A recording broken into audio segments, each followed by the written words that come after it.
zaten adı üstünde. Kendisine gerçekten layık olan bir kişiydi. Gerçekten şehitlik istiyordu ve şehit de oldu. Gerçekten kendi yüzünden sonuna kadar kendi dinine bağlıydı. Dinine bağlıydı. Müslümanları severdi. Hakkı severdi. Hakkı savunurdu. Her şey yapardı. Üstünde de bir cesareti vardı onun. Vallahi şehit İslam dinine bağlı olan muhakkak cesaretli oluyorlarmış. Onun için onun için şehit oldu. Zaten dinine bağlı olduğu için. Bizimle beraber zaten bize de teklif ettiler. Bu mürted örgüt. Dininizden döneceksiniz. İslam yoktur. Bir şey biz istemiyoruz. Bizim davamızdan başka dava istemiyoruz. Siz geri döneceksiniz. İlla bize tabi olacaksınız. Biz de şehit bunu kabul etmedi işte. Onun için şehit oldu zaten. Kabul etmedi. Biz gerçek Müslümanız ya. Biz dedik biz Müslümanız. Biz dinimize bağlıyız. Şehit zaten dine bağlı olduğu için şehit oldu. Ve onun için baskın yaptılar. Niye dönmüyorsunuz? Niye bize tabi olmuyorsunuz? Köye baskın yaptılar. Baskın yaptığı gece de şehit yaraladı. Bize burada yaralayınca da onu hastaneye götürmemiz lazımdı. Bu da köyde her şey vardı. Transit vardı, traktör vardı, taksi vardı, her şeydi. Bunu bizi yaralıyımızı hastaneye götürün. Kimse mürted örgütün korkusundan gelmediler.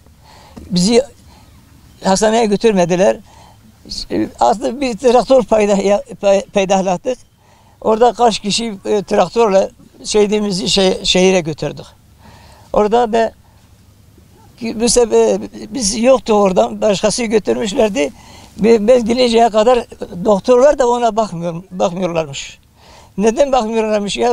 Ona kimse parasını ödememiş, fişini kesmemişler, ne yapmamışlar, girişi yapmamışlar. Orada biraz ben vardım dedim, ben varım ya, ben her şeyi bana ait dedim. Siz girişinizi yapın. Oradan sonra orada çok zahmet çekti. Bir hafta da orada başında kaldım. Ondan sonra da bu sefer tehdit ettiler. Burada PKK gelip siz buradayken PKK gelip buradan doktorlara torpil yapacaklar, ona zehir verecekler, ne yapacaklar. Siz gidin burada. Ben dedim gitmeyeceğim. Ondan sonra o bana dedi tamam sen git. Ben iyiyim. Sen git. Ondan sonra ben eve geldim. Ondan sonra tekrar baktım ki bizim akrabamız onun yanında geldi, dedi ki vallahi Hasan seni istiyor. Gitti, niye yanıma gelmedi? Artık durumu kötüleşmeye gidiyormuş. Ben gittim selam verdim. Ya dedi sen nerede kaldın bana dedi.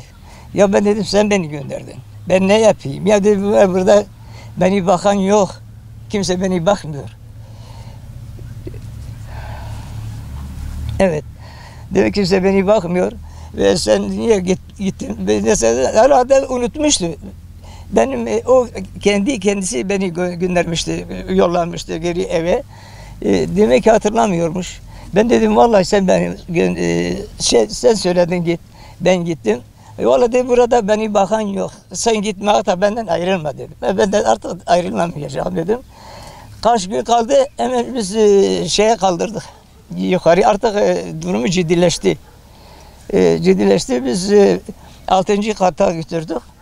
Orada iç hastalıklarından nedeniyle dedi herhalde böbreklerden sıkıntı varmış. Öyle dediler doktorlar o zaman. Ondan sonra o gece 2 gece gitti şehit oldu. Hastaneden şehit oldu. Yaşça şehit birkaç sene benden büyüktü. 4-5 sene falan benden büyüktü. Biz beraber çalışıyorduk, Mandara'da çalışıyorduk. O aslında o zaman yeni çıkan kasetler vardı. Çok kaset çalıyordu. O kasetleri çalıyordu. Kültürel derslere katılıyordu.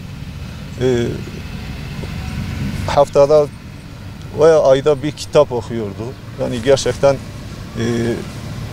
çok böyle zeki bir insandı. Hem de yani cesareti de her şey, her yönüyle mükemmel bir insandı. Yani akrabalar bizi terk ettiği zaman o bizi terk etmedi. O İslam davası için her zaman diyor sizin yanındayım. Yani gerçekten şehit anlatılmaz. Yani çok güzel bir insandı. Yani her yönüyle mükemmel bir insandı. Namazı, niyazıyla, okumasıyla, kitap da okuyordu, kaset dinliyordu. Yani sürekli bizimle beraberdi yani. Şehit evliydi, 5 çocuk babasıydı. 4 kız çocuk, bir de erkek çocuğu vardı. 5 çocuk babasıydı. Şu demek çocukları da birisi vefat etti. Şu an 4 çocuğu vardır. 3 kız, bir erkek.